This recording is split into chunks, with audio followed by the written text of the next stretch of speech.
So this was supposed to be a really simple watercolor landscape, and then I did something I definitely shouldn't have. For a minute, I thought I had completely ruined it, but instead of starting over, I decided to try to fix it. So I'm going to paint this piece with you step by step and show you exactly where things went wrong for me and how I brought it back so that you won't make the same mistake that I did. So what are we waiting for? Let's go ahead and jump right into it. I'm just pulling out the supplies we need for this fun winter piece today. I have here some watercolor paints, some clean water, a paper towel, and some watercolor paper. Now I do have on my paper a simple little penciled in drawing, so let me show you what I've got going on here. My focal point for the piece today is this cute little rustic barn in the background along the horizon line, and there's a spot for some very distant background trees. I have a smaller fence line nearer the barn and a larger fence line up in front, and then of course a couple of trees. Now you can draw this for yourself if you enjoy doing that, but if you are one who would rather just jump right into the fun of painting, then I do have this outline available in my Etsy shop as well. All you have to do is download and print the outline onto some regular printer paper and then trace it right onto your watercolor paper using a light table or even just a well-lit window in your house. I'll leave a link for that in the description of this video if you're interested. With this outline, you can see I've drawn in some grass lines near the front of the fence line, as well as some lines in the snow, sort of where I plan to have some shadows. Now, I didn't actually draw these on my watercolor paper though. I didn't want those pencil lines showing through on my painting, so I'm just going to set this outline off to the side here so that I can use it as a reference as to where I want those things to go later. All right, I'll just tape my paper down really quickly with some artist tape. We'll be wetting down this entire piece with both water and paint at some point, so this is going to help a little bit with some of the warping of the paper. This tape can also help make sort of a border around the piece too, which can look kind of neat in the end. So try to get that tape sealed down nice and tight, especially in the corners. Okay, the last thing we need to pull out are some brushes. I'll be using some of my Craftamo brushes today, but you can use whatever you have on hand. We're going to want a larger brush for the larger background washes. I'll just use this number 10 round for that, but then we have a lot of smaller details to this piece. So I will also be pulling out a number 3 round and this number 1 rigger for those parts. These brushes are back in stock right now, so I will leave a link for those in the description of this video, as well as links and information for any of the other products you see me using today. Now those brushes are probably good enough that you could paint this entire piece with it, but because we do have some pretty small and thin lines that are in this painting, I may actually pull out a number 1 and a 2 round brush as well, just in case there's a call for that. These particular brushes are included in my Craftamo 12-month subscription boxes, but again, you can use whatever you have on hand. We just need something that's nice and thin. Let's go ahead and get some colors ready on our tray here. We'll kind of be working our way from the top down on this piece, or more from the background to the foreground, I guess. So let's start with the sky area first. I'll pull out some ultramarine blue as the main color for the sky area here. Now we don't need this super concentrated. I'm kind of planning for this piece to come out a little bit more soft in the look. And then for a bit of extra added fun, this is actually optional, I guess, but I thought it might be fun to add a bit of color into the clouded areas. So maybe I'll pull out some alizarin crimson and mix it with just a touch of cadmium orange for a sort of light, soft red-orange color. Again, not super concentrated. This is on the lighter side of things. And you know, maybe I will also just pull out some pure cadmium orange as well. All right, good enough. I'll just rinse my brush off really good here, and then I'll take some water and spread it over the entire upper half of the painting. I'll even cover the tree line down here in just a minute, but I am going to stop at the horizon line that goes across the entire page underneath the little barn. I'm actually going to paint this water around the barn as well. If it's easier for you, you can mask the barn off with some masking fluid, just whatever works for you.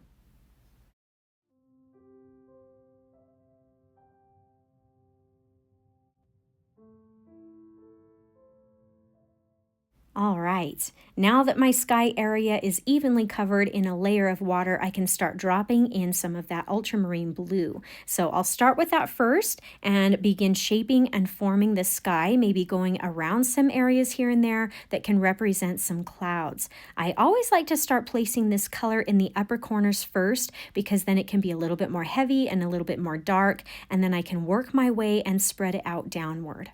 And there are no rules for how you should have your sky look here. Just use your creative eye and do whatever feels like looks good. Yours is not going to be exactly like mine, and that is totally okay. Just play around with it a bit and enjoy the process. Now you can see I have formed some cloud shapes in here, and my blue color does get quite a bit lighter in value the farther that I move down. But now that I kind of have a general idea of how I want the sky, I can come back in here with some darker paint and touch up some of these areas a little bit more. I find it best for me to start out light because then I can always add in more color if I need to later. It's usually easier to do it that way than trying to take it off if we get it too dark at the beginning. All right, not bad. Now you can leave this just how it is, but I am actually going to try adding a touch of these orange and red-orange colors in here. Maybe I'll start with the cadmium orange first, again keeping this very light. I don't want this to overpower the sky. I only want a hint of warm color in here. So I'm just going to spread a bit of this into the clouds, more along the bottom of them, sort of like a shadow, and then I will leave the tops of the clouds white still, just very, very light in value.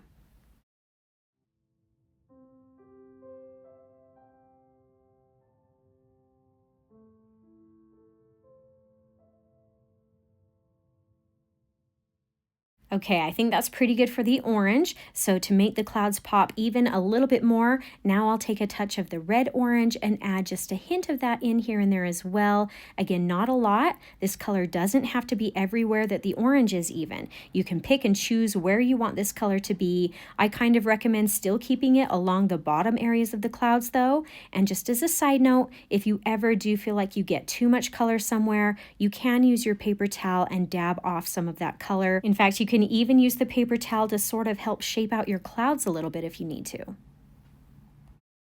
Okay, good enough. I think that turned out really pretty. It's got kind of a soft, calm feel to it. Now, before we can move on to the next area, we might want this to dry just a little bit. And while we wait, we can go ahead and mix up a dark, more dull blue color for the line of trees that are in the distant background. Maybe I'll just add a bit of Payne's gray color into some of this ultramarine blue that we already have on our tray. Now using the number 3 round, I'll take some of that darker blue and start painting in the area along the horizon line that can represent some distant trees. Now my paper seems to be pretty dry. It may be slightly damp. Damp is okay. It's going to soften or blend the color a little bit into the sky area, but you really don't want the sky to be very wet or this color is going to run way too much. The good news is that there's nothing too special about this. All we need to do is represent trees or bushes. I'm not actually painting out each individual tree.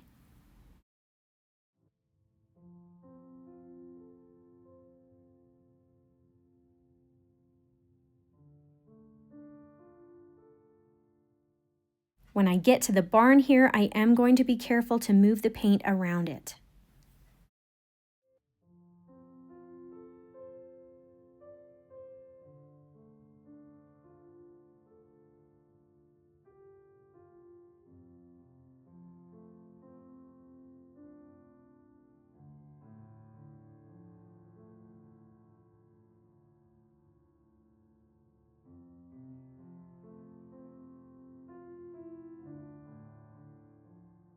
All right, good enough. We are moving along very nicely. I'm going to pull out my hair dryer here and just dry everything off really good before we move on to the next wash of color.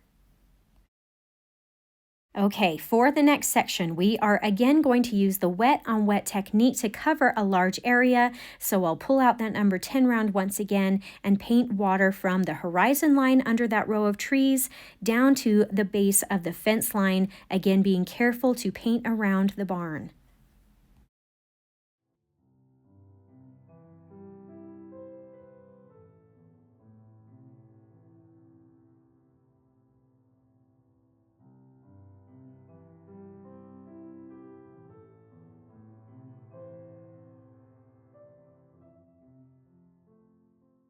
Now, I want to add just a hint of our orange paint colors into the snow down here, sort of like a reflection of the sky.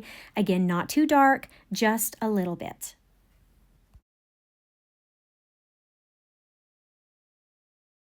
Okay, it's time to add a little bit of shadow blue color next. These are some smaller spaces though, so I am going to switch over to the number 3 round brush and take a touch of the ultramarine blue color and start adding a little bit under the tree line area. Then I'll paint a line of color under this tree and the background fence line and the barn. And if you ever feel like the color comes out a little bit too dark, then just wet and dry your brush off, and you can use your damp brush to sort of soften and spread that color out a little bit more.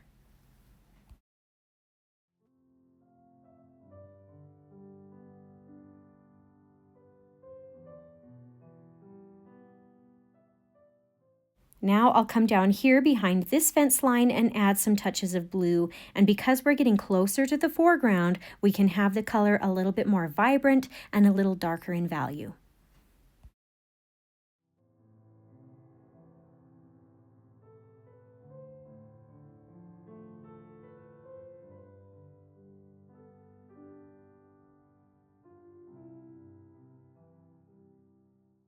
There's just one more thing we need to do to this section here, and that is to add in some hints of color for the grass at the base of the fence line. So let's quickly pull out some brown colors for this. Let's try some raw sienna and some burnt umber. In fact, I'm going to make 2 piles of this burnt umber color and do a little bit of color mixing just to change things up a bit. To this first burnt umber, I'm going to add some cadmium red to it to make it sort of a reddish brown. And to this one here, I'll add some Payne's Gray to make it a little bit of a darker brown.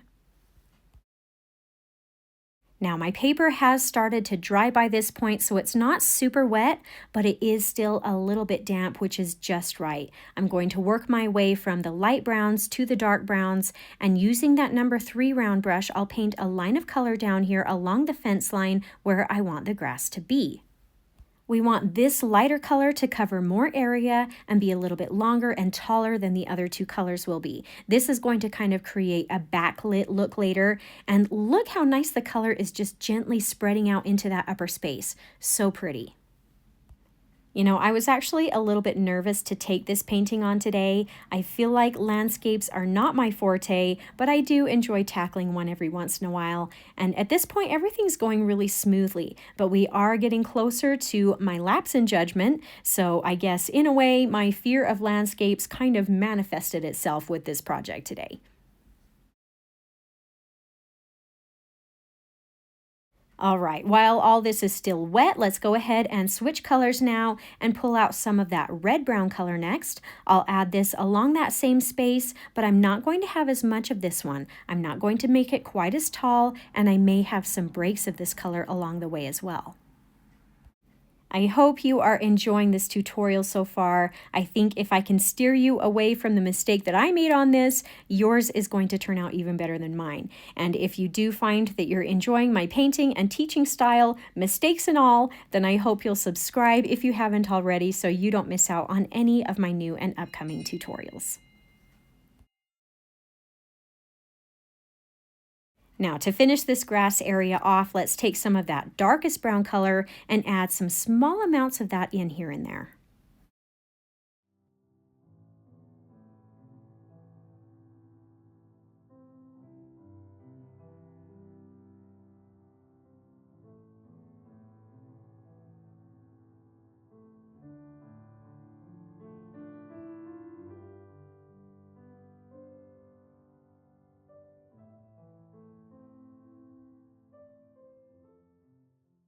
All right, I'll just pull out my hair dryer and dry off this whole section so that we can move on a little bit faster. Okay, just one more section to go here, and then we can start moving on to some of the detail work that really makes this painting pop. So I'll just pull out that number 10 round once again and wet down this last area. I have a little bit of that orange color left on my tray, so I'll go ahead and use what I have left here and add just a hint of that orange glow into the foreground snow.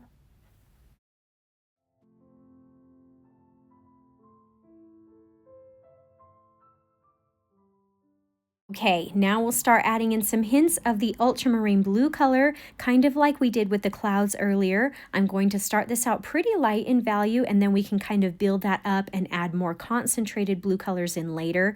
So since I didn't make any pencil marks in the area for this, I am kind of just gauging my Etsy outline drawing that's on the side here, and I'll use that as a guide for the shadows, where they might fit well into the painting. But really, you can put these in wherever you like or wherever you think they would look good.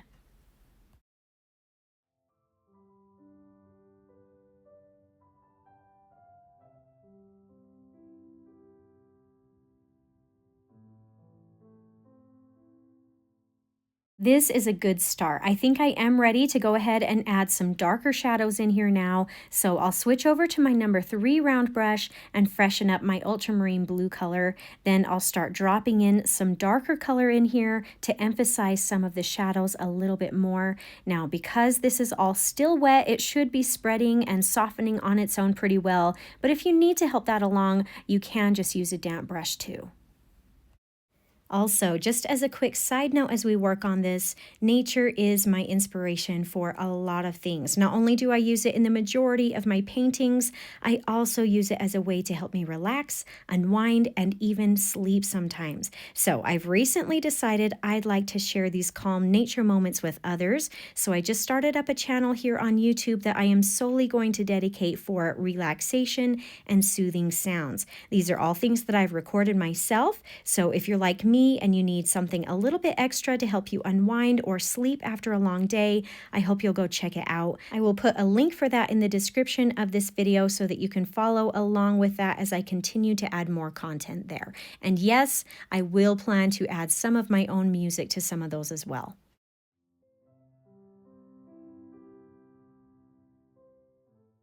All right, I think that looks pretty good. I'm going to pull out that hair dryer once again and speed up the drying process, and then we can move on to the next step.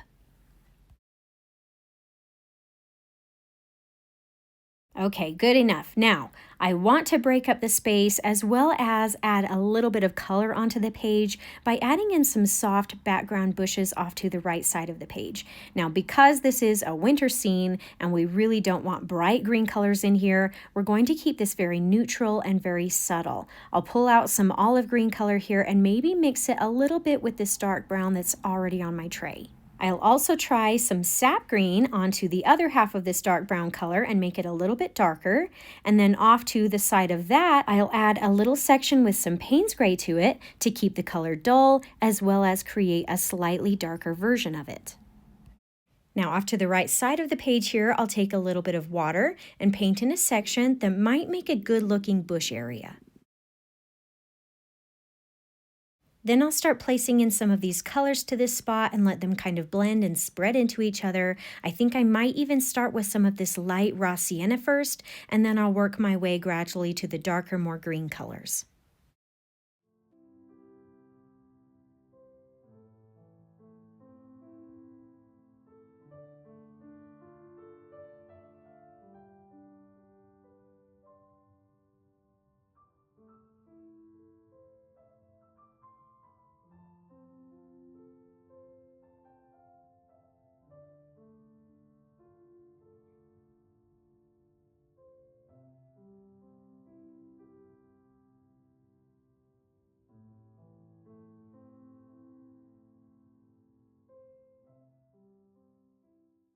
Okay, that looks pretty good, but this is the moment we've been waiting for, my lapse in judgment and my big mistake. So don't do this next part if you're following along with me, and then you won't have the problem that I had. While I had some of this green color out, I thought, I might have fun and add a bit of green into the tree branches here too. I have a tree in my backyard that tends to hang on to some of the leaves even when winter hits, so I originally thought it would be a fun way to add some character into the piece, but after I started spreading this color around up into the treetops, I realized I don't think that was a good idea.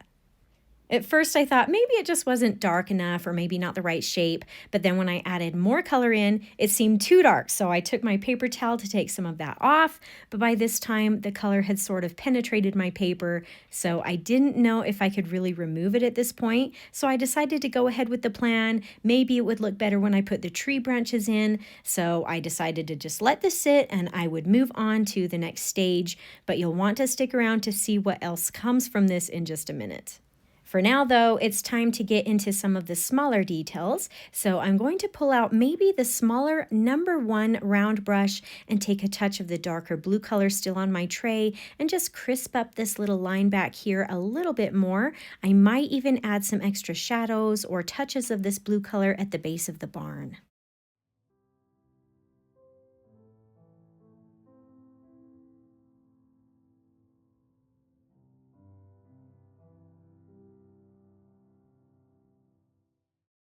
In fact, it might even be fun to add just a touch of that red-brown color in here as well, almost like there's some exposed dirt out there by the barn. Some of that color is coming out a little bit darker and more harsh than I would like though, so I'm just going to take a tiny bit of extra water and spread and soften that out a little bit better. Now I'll take a touch of brown color and paint in the little fence lines back here as well, and then I will move on to painting in that distant bare tree too. Again, I'll just use some darker brown paint for this, and you really are going to want to have a thin brush for the tree. It helps to just use a very light touch to the paper and use the very tip of the brush, and it also helps to kind of dab your brush off onto a paper towel after loading it with paint so you don't have too much excess there.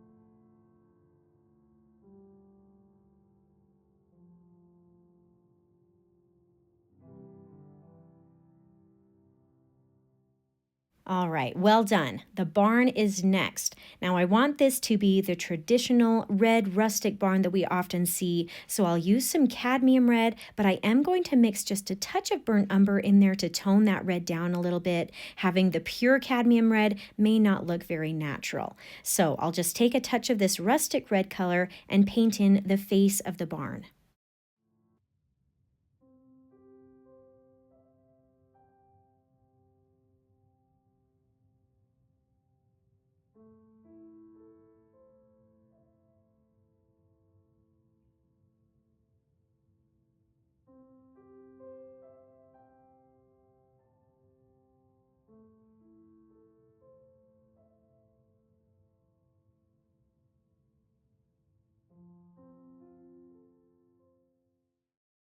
I think I'll even take just a touch of some darker brown that's on my tray and paint a little line of color for a bit of shadow under this roof's edge.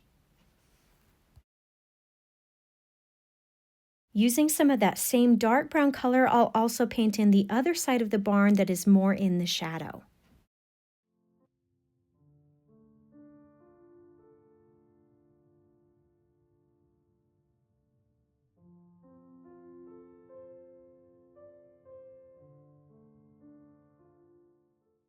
Now moving on to the roof here, we want this to look like it's covered in snow, so we don't need a lot of color, but I do want to add just a tiny bit here at the bottom of this spot for a bit of shadow. And then I'll add a slightly more vibrant blue color up on this upper half of the barn roof.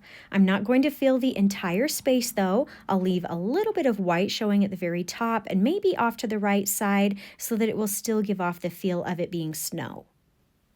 And lastly, I'll take some dark brown color and fill in the open door here on the barn now that this red color is dry.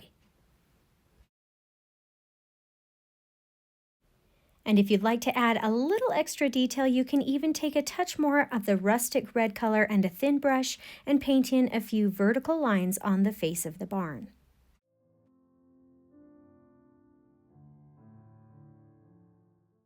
Okay, moving on. Now that our little green bushes over here are dry, we can go ahead and paint in the tree that's up in the foreground. I'll start out using the number 3 round and some dark brown paint, which is burnt umber mixed with some Payne's gray, and I'll begin painting in the larger main trunks of these little tree bunches. I'll save the smaller branches for a more thin brush. The only issue I'm having right now is that I actually can't see my pencil lines very well, so I'm just freehanding these a bit using my outline drawing as sort of a guide as to how I want them to look.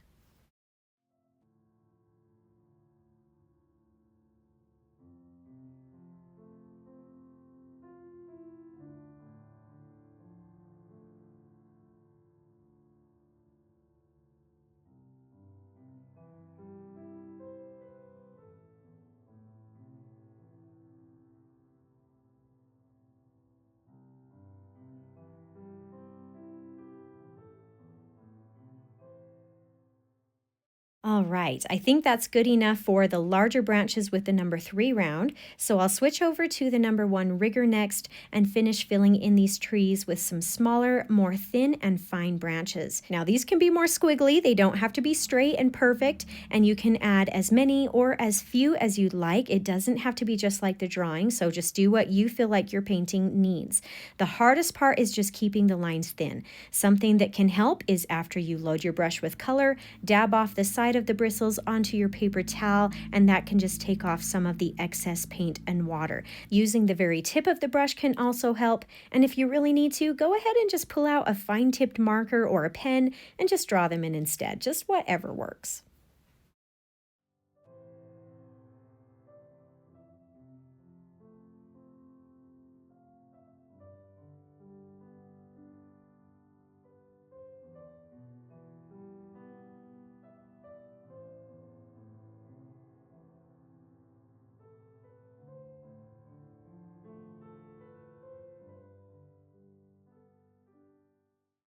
Now, it was about here that as I got painting more of these upper branches on the tree that I realized that my green leaf blob really didn't look like background leaves at all. I was really hoping that having some branches on here would sort of tie it in, but in fact, it did the opposite. Instead, it pretty much just looked like a weird greenish cloud in the sky. I hated how it looked, but now that I have the branches on top of here, I really didn't know what to do with it. As I sat here looking at it, I decided to go ahead and finish the piece. Maybe it wasn't as bad as I thought, so using the rigger brush and some raw sienna color, I began painting in some very thin lines of color down here to add a little bit more detail to the grasses near the fence line.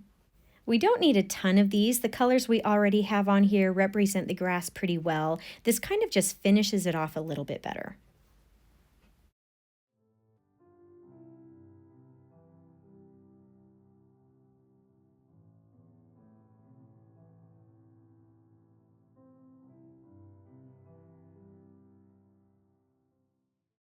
I really liked the addition of the raw sienna grass lines, so I also decided to paint in a few more using some burnt umber down near the base of the grass too.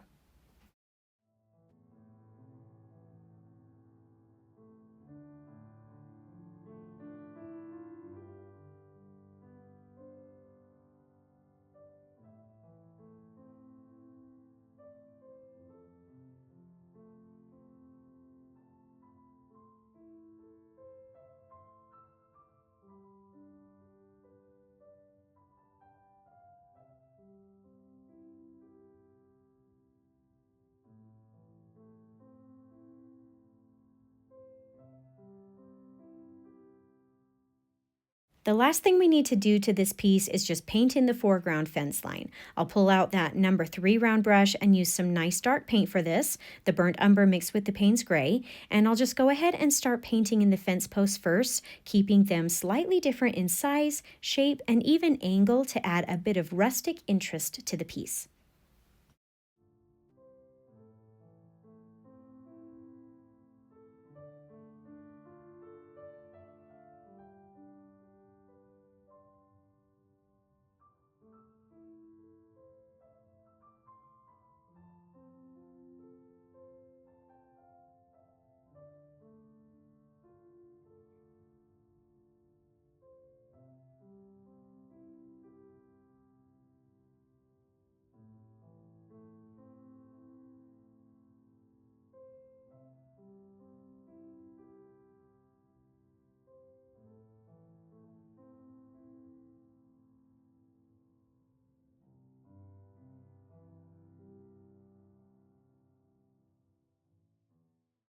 Those look pretty good. I'll switch back over to the rigger brush again, and using some of that dark pink color, I'll paint in the thin squiggly wires that tie all of these posts together.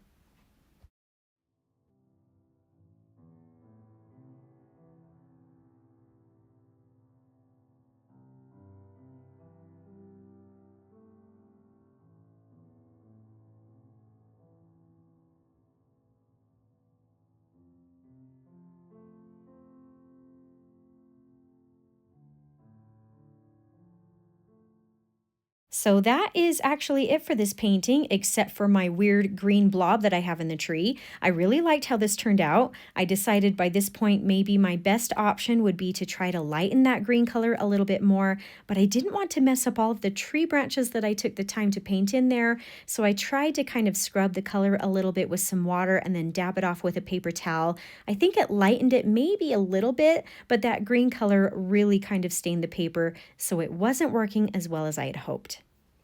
At this point, I was in full debation mode whether I should just paint this over again for this tutorial so that I didn't have the mistake in here at all when I created this video for you, which was actually a really frustrating thought. I liked everything about the painting except for that one little part. But then all of a sudden, I got a wild hair and thought, well, if I'm going to paint the whole thing all over again, I'm going to try one last time to see if I can fix it. I wasn't even going to record this part, but I changed my mind on that too. I figured even though I'm putting myself in kind of a vulnerable spot here, it might be comforting for some viewers to see that even professionals make mistakes, and sometimes we have to fix or even completely start over again. So, I got pretty rough here. I pulled out a more coarse brush with some stiff bristles. I pulled out some clean water and just started scrubbing. This, of course, took off the nice tree branches that I had already painted, but if it could take off some more of that green, it might be worth it. There is a delicate balance to scrubbing at paper like this. It can sometimes tear or damage the paper, so I could only scrub so much before that would start to happen. But it did seem to smooth out the green just a little bit more. There was still kind of a weird color in that space, especially now that I'd also scrubbed the brown from the tree branches in there too. So I decided to maybe try adding a little bit more of the ultramarine blue color to the spot. Maybe that would cover it up just a little bit more. At least if nothing else, I might end up with a more blue looking cloud rather than a green one. It was a little bit tricky getting all of this blended into the rest of the background here, but using the paper towel to help soften the edges worked pretty good. And in the end, although it was still not amazing, it was definitely better than before. So I went ahead and let it dry off, and then I took the task to repaint some of the tree branches that I had scrubbed off in this process.